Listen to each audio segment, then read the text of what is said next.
There's something about them. What? Do they speak? No. Do they kiss? No. They're puppets. They can't kiss. They're puppets. Stop. Look, you put... She's a puppet? Yeah. Where the f*** is her thing? Up in there. Up.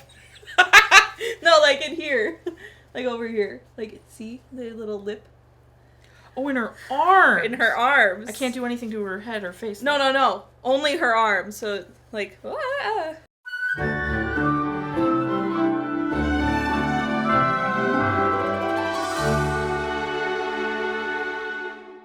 Welcome back to Every Disney Movie Ever. My name is Jess and I'm watching Every Disney Movie Ever. Today we're going to talk about The Hunchback of Notre Dame 2 and we have Audrey back! Yay! Hi guys! I can't believe it's been like 160 some movies I know. Since I'm Hunchback. Right? I hadn't thought about that and then I was like, oh man, Hunchback was 400. I was like, I know. I've done another 160 plus movies. I'm so proud of you. We're still testing out the guest waters for the new format and everything, so she is also just going to be in the opinion section, but she's going to cover a lot of stuff, and I might repeat some of the stuff I said in the dissecting section, so we'll see how it goes. Okay? Let's go. Yes. The Hunchback of Notre Dame 2 is a 2002 animated direct-to-video release. It's directed by Bradley Raymond, animation direction by Kiroshi Kawamata, Shinichi Suzuki, and Hisashi Wada. Editing is by Colleen, Halsey, and Peter Lonsdale. Music is by Carl Johnson, and it's written by Jule Selbo, Flip Kobler, and Cindy Marcus. The film stars Tom Hulce as Quasimodo, Jennifer Love Hewiit as Madeline, Kevin Kline as Phoebus, Demi Moore as Esmeralda, Michael McKean as Sarouche, and Haley Joel Osment as Zephyr. The film has a 30% on Rotten Tomatoes, and it was really poorly received. People thought the animation was absolute garbage, and that it tarnished the original. The animation, far and away, is the worst part of this movie. It pales, and I mean pales, in comparison to the first one. The first one's animation is stunning and is so appropriate, and how they capture Notre Dame and everything is so gorgeous. This one, so bad. Even like some of the lighting, like when they are trying to do stuff in shadow, is really bad. It's just not even, like, it's not even as good as like Mickey's House of Villains. I think's animation was better than this. Or what did we just watch? Well, Jungle Book 2 is in 2 movies, or is the next movie, and that was, or is in 2 movies, and that was really good. That was a theatrical release though. But what was just before this? That was what, Cinderella 2 Dreams Come True. That animation wasn't as bad as this animation. And they're both direct-to-video releases and sequels, so. The opening score wasn't nearly as good. There's a lot of paling. The whole movie pales in comparison to the first one, but it's not as bad as I was expecting. I'll get there. The music was also a little too on the nose for me. Like, you know, we go from, you know, Out There and Hellfire to the songs in this one. Too on the nose, not nearly as poetic, just not bad sounding or bad, like, catching it. It just... The gargoyles got an actual laugh out of me in this movie, which is kind of crazy. I think probably because they're not in it nearly as much, and they definitely don't have a song, which was great. But one of them says, "What does one wear to a carnival?" And Quasimodo, who's not planning on going to the carnival, says nothing. And one of the gargoyles, I think Hugo, went, "Daring!" Meaning like, oh, wear nothing to the carnival. And that made me genuinely laugh. I think Sarouche was actually a really good villain in the way that they portrayed his abusiveness toward Madeline. Like, his actual villainness of, like, wanting to steal whatever was but his abusive and narcissistic behavior toward Madeline was really well portrayed, I felt. And I had no idea it was Michael McKean, so that was really well done. I was a little annoyed by Madeline being, like, absolutely horrified when she saw Quasimodo for the first time, and then, like, saw him with a child and was like, oh, wait, he's, like, really sweet. Don't get me wrong. I get, you know, whatever, I get it. But, like, her reaction, like, I wouldn't have minded if she was a little bit, like, taken aback by how he looked, and then, like, saw him with a child and was like, oh, like, he's sweet, like, why did I care? But the fact that she was, like, horrified and had to run away, like, and then is like, oh, he's great with a kid. It was a little, and then Achilles calling out Phoebus constantly was really, really funny. And then the thing I probably have the most problem with, which is hilarious, is the glaring metaphors and symbolism about its beauty on the inside. You guys know I'm a big beauty on the inside as a message. I've grown up with that message being thrown at me from my mom. I'm a big, like, beauty truly does lie on the inside. You could be the most beautiful person in the world, and if you are unkind or nasty, all of that beauty goes out the window. No one cares about it. But if you are beautiful inside, no matter what your outside looks like, people will come to know that true beauty of you. So I love that message. I'm for the message, just like the first one, you know, leaned pretty heavy into that message, but it wasn't like, hello, look at this over here, that's this one. They have, let's see, they've got it's enough slices. The TikTok audio, the souffle sinking, and she's like, oh no, it's ruined, and he's like, no, taste it, and then it's delicious. And then the rosemary, it's not a pretty flower, but it smells so good because it's rosemary. And then being in the tower without the view at first, and he's like, no, listen to Paris. And so then she listens, and then she gets to see it or whatever, so it's like the reveal of, and then finally, and I can't believe I didn't realize this until they said the line, La Fidel is beautiful on the inside with all the gems. And I was like, oh no. I was like, oh, like, the moment I saw La Fidel and there was a bunch of, like, gems and diamonds on the inside, I was like, wouldn't that ruin the, like, bell? Wouldn't the bell not ring with all those gems on the inside of it? And I was like, oh, but whatever, who cares? Like, I don't know why they would do that. And then, like, it kept going, and they're like, oh, it's so beautiful, you know, whatever. And I was like, I thought nothing of it, wasn't thinking anything of it, and then all those metaphors happened. And then, like, I think it's Quasi who was like, yeah, but it's beautiful on the inside, because she was like, who cares about that old bell? And he's like, yeah, but it's beautiful on the inside. And I was like, oh no. It's like, they did not. I was like, I can't believe I didn't see that coming. I cannot believe I didn't see La Fidel is beautiful on the inside coming. And I was like, wow. Okay, we get it. We get it. Quasimodo is beautiful on the inside. Yes, of course he is. But oh my gosh. No, that was too much.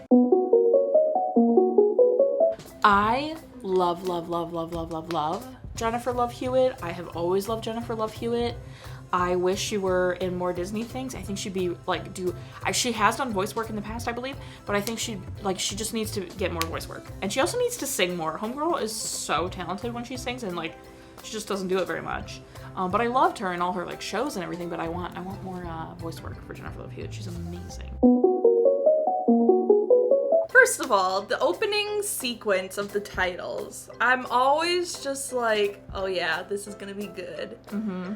But then it turns into, like, the first, like, transition, and then it, like, hits you just, like, how bad the animation is. Like, let's just get that out of the way. Because, like, I was talking to you about it before we, like, sat here, and, like, we watched it separately. But I was just saying, like, okay, take the animation style, like, out of the equation, and if you just look at, like, the story, the characters, all of that, like, it's really not bad. Yeah. I forgot to tell you, it's got 30% Rotten Tomatoes, and people thought it was, what is the phrasing they used? The phrasing they used was animation. They said the animation was bad and that it tarnishes the original story. Oh, really? That's what they thought. See, I don't.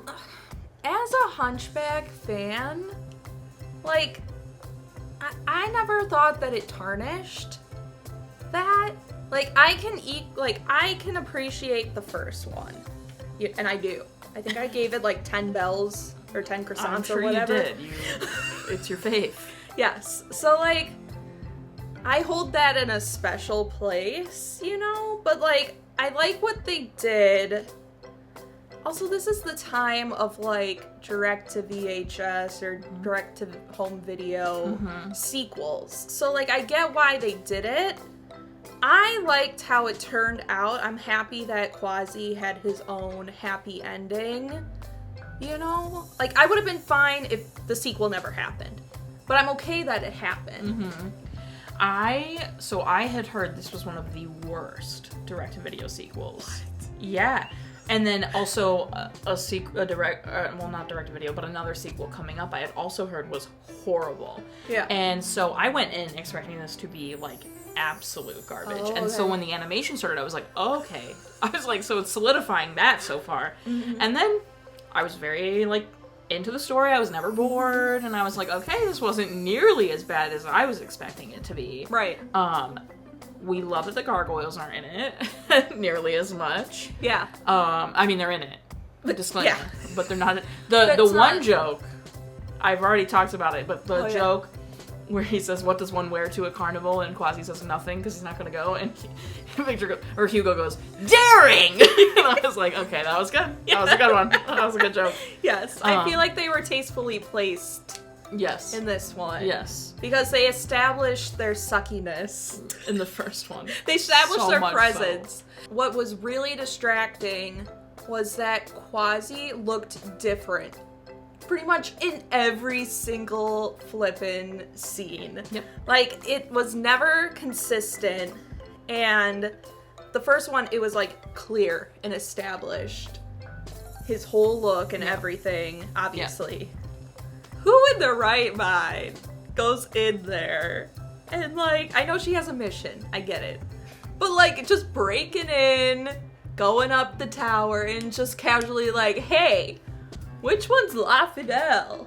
Hey, I know, bell subtle. ringer, you know? Like, real subtle. Literally at the beginning of the movie, I was like, why the hell would they put gems on the inside of this bell? It would totally ruin the bell ringing, wouldn't it? Like, I'm like, I don't know the physics that's true. of a bell, but, like, wouldn't having gems on the inside of it totally ruin it to, like, not be able to make it ring? I'm like, why would they put it on the inside? It's just so stupid. I don't understand. And then later, when he said it's on the inside, I was like, oh. I was like, I am so mad at myself for not realizing that from the beginning.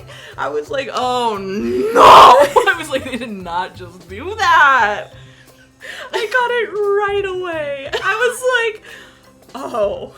And then, like, as soon as it was like, the souffle, oh, it's ruined. No, have a taste. No, the second he was like, she was like, it's ruined. And he was like, no, taste it. I was like, oh no. And then the rosemary, I was like, oh god. And then I was like, okay, we get it, Quasimodo. And Madeline. And this movie. We get it. He's beautiful on the inside. Yes. Beauty is on the inside. It doesn't matter what you look like on the outside. We get it. I'm a big believer in that message. I love it so much. You don't gotta do that. Right. You don't gotta be like, look, a that. bell with gems on the inside that absolutely wouldn't ring. No, at all. Can we talk about Sarouche? He's so awful. Like, I so put him bad. I put him as, like, his actual, like, thieving villainy isn't that great, but his portrayal of, like, gaslighting and narcissism and, like, how he treats Madeline is done really well. Yes. Where do you think... okay, I'm gonna throw out the question. Sarouche, Frollo. Who's more evil? Yeah. Frollo? Right. What kind of question is As that? I'm phrasing that, I'm like... Frollo's the worst person ever. He is. Phoebus. He was there, but I really don't feel like he added anything. Achilles added more than Phoebus did. Well, I guess he could also be part of the, it's on what's on the inside. Because he was accusing the people from the carnival, or festival, or whatever. Circus. Yeah. Cirque de Sarouche. Yes, that's true. What pissed me off was that he found the gem in Sarouche's trailer. Dumb. And he's like, my searching and questioning leads me to this, like, blah, blah, blah. And he's like, Sarouche is like, oh, it was Madeline, blah, blah, blah. And he's like, where is she? Blah, blah, blah. I'm like, dude, you're King's Guard? Captain of the Guard, baby. Right. Like, you're You're an idiot. You're supposed to be, like, the authority. You're supposed to have your stuff together. You're supposed to... I now have concerns for Paris. I have some concerns. But yeah, I was just like, are you serious right now? Like... You're just gonna buy it? Right. Buy that sob story. You're gonna trust this guy who's like, isn't he like taking off his wig at this point too? And like taking off his corset or whatever? Mm-hmm. Like, yeah, he puts all the mirrors, he has all the paintings come down some of the mirrors. Portraits. So, I would hate that. I would hate it. Please no. Yeah. Especially, I would hate that many mirrors. I don't like looking at a mirror. Yeah. Same. As I film on camera. It's different. It is different. 100%. It really is different. Oh, what was I gonna... Sorry. No, it's okay. He believes Sarouche. Right. How awful. For, like, they show Esmeralda and Quasi in their beautiful friendship, and Quasi goes to Esmeralda and is like, I can't breathe, but it's alright, and blah blah blah, and she's like, that's like my favorite part of the whole movie, honestly. And she's like, oh well, you need to tell her how you feel. You know, there's such a bond relationship and everything. Mm-hmm. And like, obviously that's grown from Hunchback 1 to now. Mm-hmm. You don't see that with Quasi and Phoebus. You know, this guy, they worked together to save Esmeralda. Mm-hmm. You would think that there's also a bond there. And for Phoebus to, like, march into that tent and accuse and be like, she's just using you, Quasi. She's really not into you, like, all that stuff. Like, what? Excuse me? You guys went on a whole mission together. Yeah. He is the uncle to your child. That's what I was gonna say. You know, like, have some respect, dude. Like, that really, like, irked me this watch through a lot. Because Phoebus came for your man. Quasi. Yeah. Have you ever noticed how in movies, when it's so, like, an unconventionally, like, ugly, it's like an ugly man. Yeah. The gorgeous woman accepts him for who he is, no matter what. Uh-huh. But if it's an ugly woman, who, by the way, if it's an ugly woman, she's either fat or has glasses, she either changes in some way to become hot for the man, or he, like, accepts her as her ugly self, and then after the fact, she changes as, like, a gift/reward to him. It is never the woman just stays ugly for the man, but the man 100% always just stays how he is. Wow. That just shattered me. I was watching this, and at the end, like, you know, they're like, I love, you know, whatever. Yeah. I was like, it's been a day, that's fine. Could have been worse. Me. Yeah. Pointing out that it's been, like, a day. I mean, 2 typical weeks. Disney. But then, I don't know, it's like something came over me, and I was like, you know? Yeah, that's This true. would never happen in the reverse. Never in the reverse would you have a gorgeous man like Madeline fall in love with a woman that looks like Quasimodo. Right. Which is, Quasimodo can't change how he looks. Right. He is like that. Right. He cannot change. He can't put on makeup. He can't, like, he could try for some plastic surgery, but it's a different time. And also, no. Yeah. And he shouldn't have to. Right. He's gorgeous. And he's great. Yes. But it never. Like, and if we get an example of something similar, it's like Hairspray, and that's it. Like, we only have, true. Us Pudge girls only have Hairspray. Yeah, that's true. I think they're trying to get a little bit better about it, but literally anything you think, like Grease. He accepts her for who she is, she changes anyway. Yeah. She's all that. She gets hot for that one scene. Uh-huh. Takes off the glasses. Gets a haircut. Yeah. You know what I mean? Uh-huh. Other girls lose the weight to get revenge. It's... Yeah. And it started to really, like, weigh on me, and I was like, I hate this. I'm trying to think, like... You can't think of an example where it doesn't happen. Right, no. With guys. No. Oh, where the guy changes? That's what I was trying to think, like, okay, like, what would this movie look like? Just Friends, he was fat when they were younger and then, like, got hot. But, like, it's not, like, they weren't in love. Like, he liked her back when they were, like, just friends or whatever it was. But, like, it's not the same scenario. Right. Like, I'm trying to think, like, what would this movie look like? If Quasi was like, you know what? I'm gonna get hot. Hot. You know, by societal norms.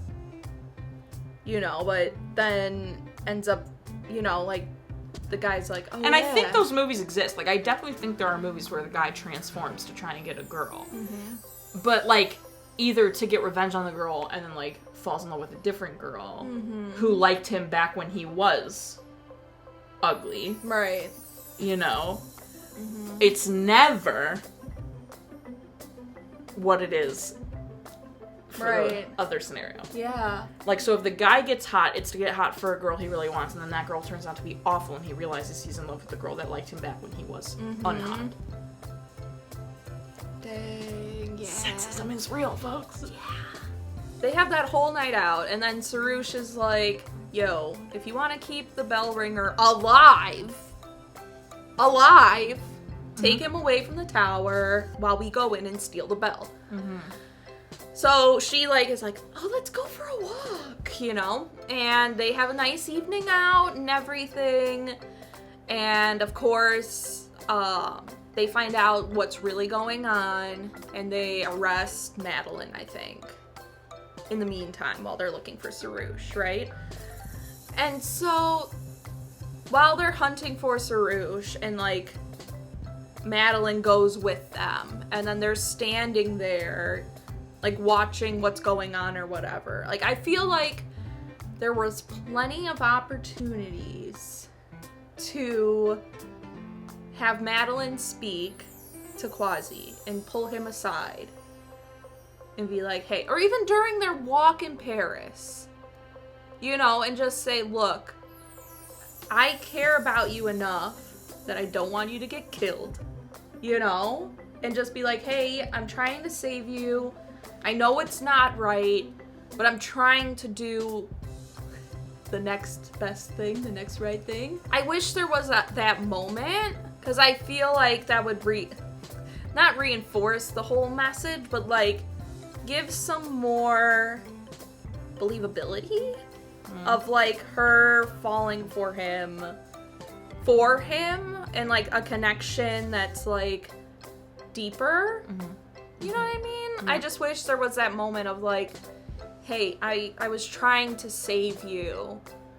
It would have been cool to be like, you're worth more to me, or you're worth more than a bell to me, or worth more than just anything else. Like, you matter to me so much that I just wanted to protect you. I just think it was still, like, a good story. I'm happy for Quasimodo. At the end of the day, that's all that really matters to me, is that Quasi's okay. He's happy with his life. He's happy with what's going on and everything. He deserves it. Yes. He's my favorite. We love him. Yes. So, we support him. However he gets there, I'm sure they'll grow together, and then they'll, like, you know, just continue to understand each other better as they continue. But I feel like at the end, I feel peace for him. You know what I mean? It's hard for me because I'm happy with the outcome for Quasi, and obviously this is a sequel to my all-time favorite Disney movie. So obviously I hold it at a higher regard, but looking at everything holistically, like, there's a discrepancy in my score. I'm gonna give it a you can't even say it. I'm gonna give it a 6 because of the discrepancy. I feel like that's a good middle of the road number, because I feel like my sentiment towards it, because I do remember watching the sequel. Sentiment. What did I say? Sentiment? Did I say? Sorry, I didn't want to correct you, but also I was like, you said sentiment. Like, I cannot. not let you know you just said those rocks. The rocks were there. Okay. Anyway, your sentiment toward this movie. Yeah, it was like an 8 or a 9, right? I hold it that high of regard. But like the animation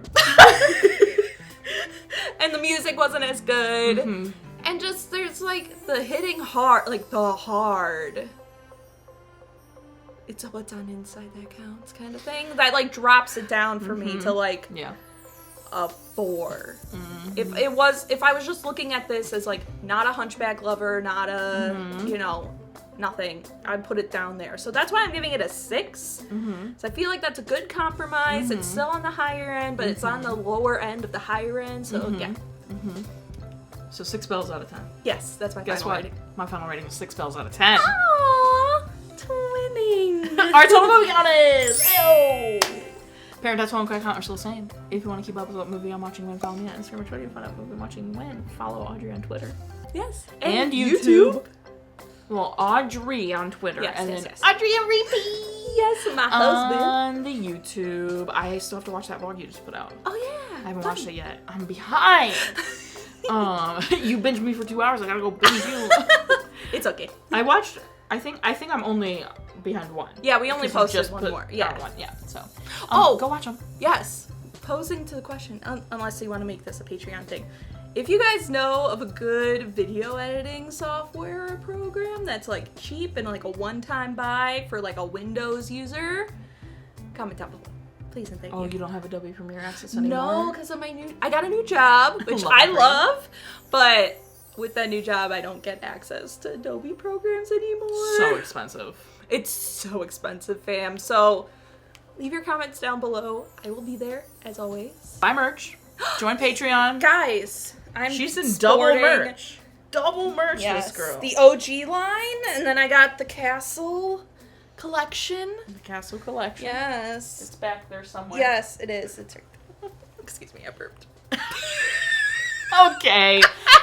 Okay, until next time. Comment, like, subscribe, but I'm not in charge of your life. You are, so you do, and don't be seducible. Quasi, let's hug. Aw, we're friends. Best friends. I want her to do jumping jack. Well, her legs don't move. They don't move at all? At all. She's not like a Barbie? No. Oh, they're sealed together. She's got to protect herself. herself. They didn't even give her or the undies like Barbies do. Right. Like they said, no.